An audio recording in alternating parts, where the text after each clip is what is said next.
Karena tema kita pada malam hari ini adalah sepenggal kisah dalam sastra, maka saya ingin bertanya dari mana sebenarnya datangnya kisah? Dari mana datangnya kisah? Sebelum berangkat dari sini sebenarnya saya bertanya-tanya, apa yang akan saya bicarakan kepada teman-teman, apa yang akan saya sampaikan. Dan ternyata lebih baik bertanya daripada menjawab. Jadi saya ada 3 contoh pertanyaan. Saya akan menjelaskan kenapa saya menulis pertanyaan-pertanyaan ini. Ini sebenarnya bukan pertanyaan saya. Ini pertanyaan seorang profesor yang meneliti anak-anak di Rumania pada tahun 1930 sampai 1996. Jadi pertanyaan-pertanyaan ini diajukan kepada anak kecil berusia 5 sampai 10 tahun. Dan saya pikir jika saya menanyakan pertanyaan yang sama kepada teman-teman, barangkali jawabannya akan sangat serius. Misalnya pertanyaan pertama, apakah air mata itu? Anak-anak di Romania sebelum masa kediktatoran Nicolae Ceausescu menjawab bahwa air mata itu adalah keringat dari otak yang lelah berpikir. Kemudian untuk pertanyaan nomor 2, apakah senyuman itu? Anak-anak waktu itu menjawab bahwa senyuman itu adalah tawa yang dilakukan dengan menutup mulut agar tetangga kita tidak terganggu. Untuk pertanyaan nomor 3, perangko itu, anak-anak mengatakan bahwa perangko itu adalah gambar rumah kemana seharusnya surat itu dikirim. Nah kemudian setelah masa kediktatoran Ceausescu berakhir, anak-anak yang tumbuh pada masa itu diberikan pertanyaan yang sama dan jawabannya sangat rasional, sangat logis, dan anak-anak kehilangan keluguannya. Misalnya perangko, anak-anak mengatakan bahwa perangko itu adalah alat untuk mengidentifikasi sebuah surat. Itu jawaban yang sangat logis yang bisa keluar dari mulut anak berusia 5 sampai 10 tahun. Kemudian Profesor Dorel Saika yang melakukan penelitian itu mengatakan itu sesuatu yang buruk karena keluguan itu adalah sesuatu yang penting. Nah dari kata keluguan ini saya kemudian mengingat bahwa dulu saya pernah lugu. Jadi sekitar 24 tahun yang lalu saya lahir di sebuah kampung yang sangat terpencil, 5 jam dari Makassar. Saya dari Makassar. Awal 2000-an di kampung kami ada seorang yang sangat kaya raya dan dia menjadi satu-satunya orang yang mempunyai televisi. Karena televisi itu saya kemudian tahu ternyata dada manusia itu diciptakan berongga agar kita bisa menyimpan sesuatu di dalamnya. Karena saya kebanyakan menonton Wiro Sableng di televisi tetangga saya. Jadi ternyata saya bisa menyimpan kapak di rongga dada saya. Dan keluguan-keluguan macam itu, pada akhirnya saya merasa bahwa itu sesuatu yang kemudian itu sesuatu yang sangat penting dan memberi banyak sekali bahan kepada saya untuk menulis saat ini. Karena kami tidak punya hiburan, tinggal di kampung, bahkan sampai sekarang kampung saya tidak bisa ditemukan di Google Maps. Ini serius. Hiburan saya adalah memanjat pohon, seperti kebanyakan anak kecil di kampung. Nah, ayah saya selalu melarang untuk memanjat pohon dengan mengatakan bahwa pohon itu sebenarnya ada anak kecil di dalam pohon itu. Jika kau mematahkan rantingnya, dia akan kesakitan. Biasanya akan ada getah putih dan itu darah dari anak kecil itu. Dan saya tidak pernah berani lagi memanjat pohon sejak saat itu. Dan saya percaya bahwa pohon tidak berbeda dari manusia. Dia hidup, dia bisa bersedih, dia bisa menangis, dan dia bisa terluka. Saya menceritakan ini karena saya memberi contoh kenapa saya menulis tentang pohon misalnya.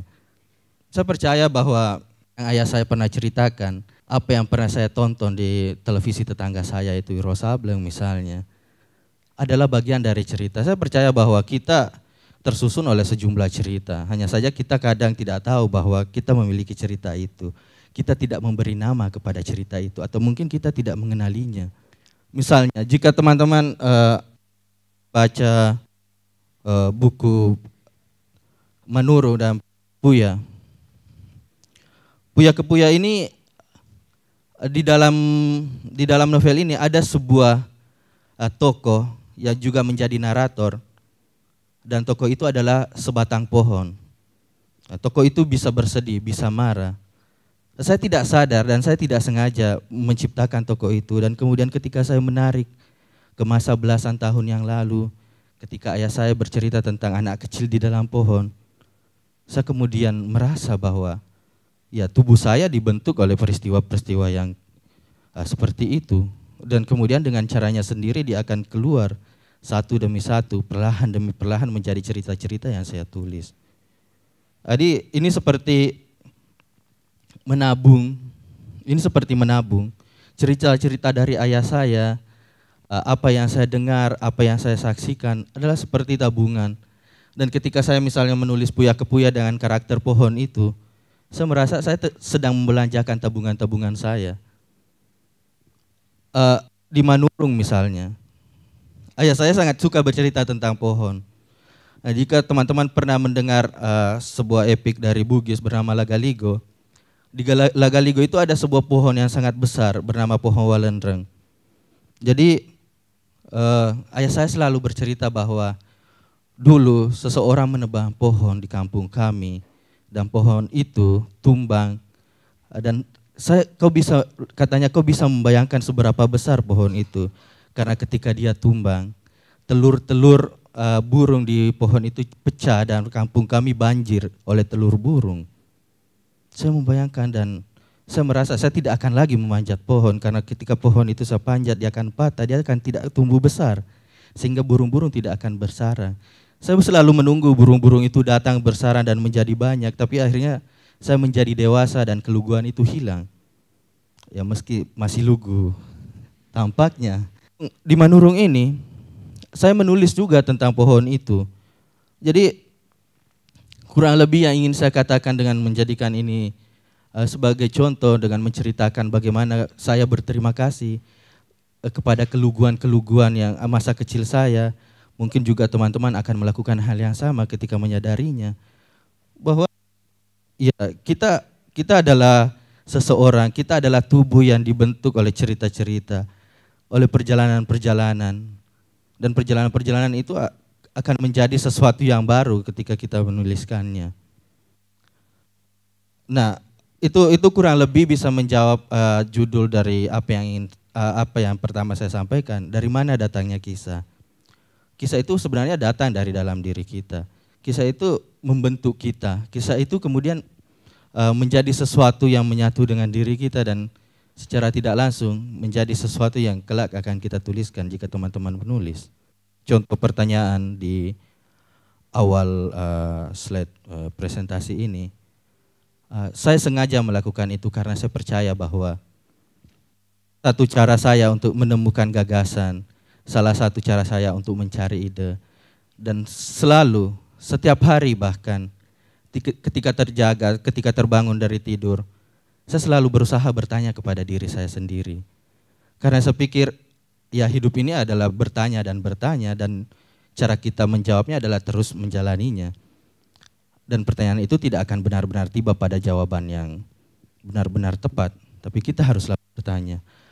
Nah itu, di setiap buku yang saya tulis misalnya, itu selalu lahir dengan pertanyaan. Selalu lahir dari pertanyaan maksud saya. Setiap hari ketika saya terbangun dari tidur, saya bisa menanyakan hal yang sangat sederhana kepada diri saya. Misalnya, kenapa manusia harus sarapan? Bagaimana jika kita tidak sarapan saja? Kenapa saya harus mengenakan pakaian ketika keluar rumah? Bagaimana jika saya tidak mengenakannya? Jadi yang ingin saya jelaskan dari hal tersebut, kita dapat dengan mudah menemukan sesuatu, menemukan sebuah gagasan dalam cara mempertanyakan kehidupan, mempertanyakan apa saja yang menurut kita penting untuk dipertanyakan. Buku ini lahir dari pertanyaan yang mungkin akrab dengan teman-teman.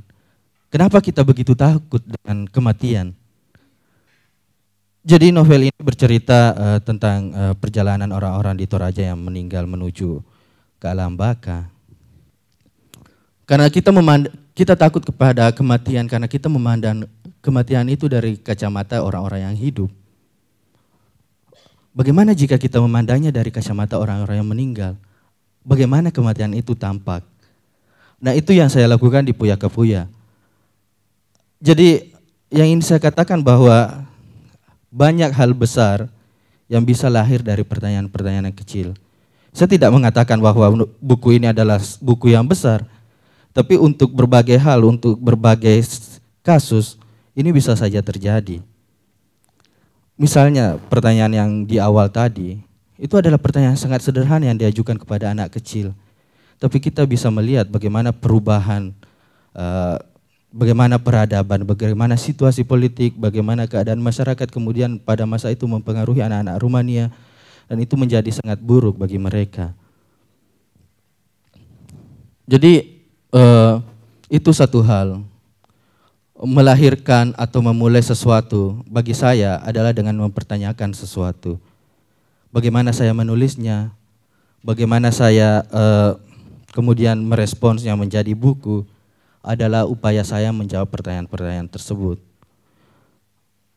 Itu hal yang pertama. Oke. Hal yang selanjutnya adalah setelah mempertanyakan sesuatu, bagaimana kita menempatkan diri kita, bagaimana kita menempatkan posisi kita memandang jawaban-jawaban tersebut, bagaimana kita menempatkan diri kita memandang gagasan, sebuah gagasan. Jadi ya seperti yang mungkin teman-teman bisa baca, saya tidak percaya, saya merasa bahwa tidak ada yang benar-benar baru di dunia ini. Yang membuat sesuatu tampak baru adalah cara kita memandang hal-hal yang telah usang. Jadi dalam kasus buku-buku yang saya tulis misalnya, jika kembali ke slide sebelumnya, di situ saya menulis buku puisi berjudul Manurung. Manurung ini adalah buku puisi yang merupakan respons dari Lagaligo, yang merupakan epik di masyarakat Bugis, yang menjadi puisi panjang. Nah, ketika saya berpikir untuk merespons puisi panjang itu, saya merasa bahwa pekerjaan saya akan menjadi pekerjaan yang sia-sia. Itu adalah naskah yang direspon ratusan kali menjadi buku penelitian, menjadi makalah, menjadi jurnal, menjadi teater, menjadi buku puisi, dan menjadi apapun. Kemudian, bagaimana saya membuat sesuatu yang usang itu menjadi baru setidaknya bagi saya? Saya mencoba mencari cara pandang, saya mencoba mencari perspektif. Ini yang penting setelah pertanyaan tadi berusaha dijawab. Jadi dari hasil pembacaan saya terhadap naskah Lagaligo misalnya, saya tidak menemukan bahwa naskah itu direspons dengan melihat kacamata orang-orang yang berada di pinggiran. Jadi naskah Lagaligo bercerita tentang kerajaan, bercerita tentang raja-raja dan istrinya, bercerita tentang perhiasan-perhiasan yang banyak, bercerita tentang pesta sabung ayam, bercerita tentang perjudian, dan semua terfokus pada sana. Bagaimana kemudian saya berusaha membuatnya tampak baru. Saya harus mencari sudut pandang yang berbeda. Kemudian saya masuklah dari kacamata seorang budak. Budak dalam naskah itu tidak pernah dibahas. Budak dalam naskah itu menjadi seseorang atau sesuatu yang dikorbankan, disembeli untuk pesta. Kemudian ketika dia harus bersuara dan menggugat peristiwa-peristiwa di dalam naskah, itu menjadi sudut pandang yang menurut saya bisa menggali naskah itu lebih dalam. Sederhananya seperti ini teman-teman. Bagaimana perspektif bekerja sebenarnya adalah ketika teman-teman duduk di sana dan saya berdiri di sini. Cara teman-teman memandang saya, dan ketika teman-teman diminta untuk menjelaskan saya, ya tentu saja teman-teman akan menjelaskan wajah saya, menjelaskan penampilan saya dari depan. Tetapi ketika teman-teman berada di belakang saya, tentu penjelasannya akan berbeda. Tentu apa yang teman-teman sampaikan akan berbeda. Jadi, di mana kita berdiri menentukan bagaimana kita berpikir. Itu yang ingin saya katakan ketika kita menemukan sebuah gagasan, dan itu yang selalu berusaha saya terapkan kepada diri saya. Gagasan itu penting, tapi yang lebih penting bagaimana kita menempatkan diri kita dan bagaimana cara kita menempatkan diri kita memunculkan sesuatu yang berbeda dari bagaimana hal-hal itu dipandang sebelumnya. Saya pikir itu sesuatu yang penting, selain bahwa menemukan ide penting, tapi mengeksekusi ide itu jauh lebih penting. Nah, belajar menulis itu bagi saya tidak dengan bertanya kepada pembicara, tapi bertanya kepada diri sendiri. Saya sudah menjelaskan bagaimana caranya tadi. Jadi sangat sederhana, bagaimana kita melihat peristiwa-peristiwa masa kecil kita, bagaimana kita melihat peristiwa-peristiwa yang sederhana dan menjadikannya sesuatu yang tidak tampak sederhana dengan mempertanyakannya. Kita terlalu asik, kita terlalu senang misalnya menerima keadaan yang begitu-begitu saja. Tapi untuk membuatnya menjadi lebih menarik, kenapa kita tidak mempertanyakannya? Kenapa kita tidak menggugatnya? Itu yang bisa dilakukan untuk memicu ide itu datang ke dalam kepala teman-teman. Bahkan ke dalam kepala siapapun, dan tentu saja ke dalam kepala saya.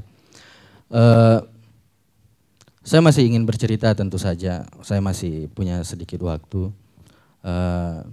Jadi kembali ke masa kecil, bahwa seperti yang ingin saya katakan tadi, bahwa cerita-cerita yang pernah teman-teman dengarkan, teman-teman baca, film yang pernah kita tonton, musik yang pernah kita dengarkan, bisa kita anggap sebuah tabungan. Dan ketika menulis, ketika berbicara, kita sedang membelanjakan tabungan-tabungan tersebut. Ilustrasinya sederhana. Anggaplah kita akan berada di ruangan ini. Misalnya sejak lahir kita dikurung di ruangan ini. Kemudian kita sama-sama berusia 25 tahun. Di usia 25 tahun itu, kita tiba-tiba disuruh menjelaskan jalan raya. Padahal selama hidup kita berada di sini misalnya. Selama 25 tahun itu, orang-orang hanya memperdengarkan kita 10 kata. Ketika kita menulis, mustahil kita bisa menggunakan lebih dari 10 kata. Karena proses menabung kita hanya menabung peristiwa-peristiwa di ruangan ini. Kita hanya menabung benda-benda di ruangan ini. Kita hanya menabung kata-kata misalnya 10 jumlah kata yang tadi saya contohkan. Pada akhirnya ketika kita ingin membelanjakan lebih dari 10 kata, kita harus membelanjakan dengan menjelaskan peristiwa-peristiwa yang ada di luar ruangan. Tentu itu akan menjadi sesuatu yang susah dan sulit. Dan itu penting untuk dipahami bahwa ya cerita itu ada di dalam diri kita. Hanya saja kita tidak mengenalnya atau barangkali kita tidak memberinya nama. Saya pikir sekian. Assalamualaikum warahmatullahi wabarakatuh. Buka aja Bukalapak.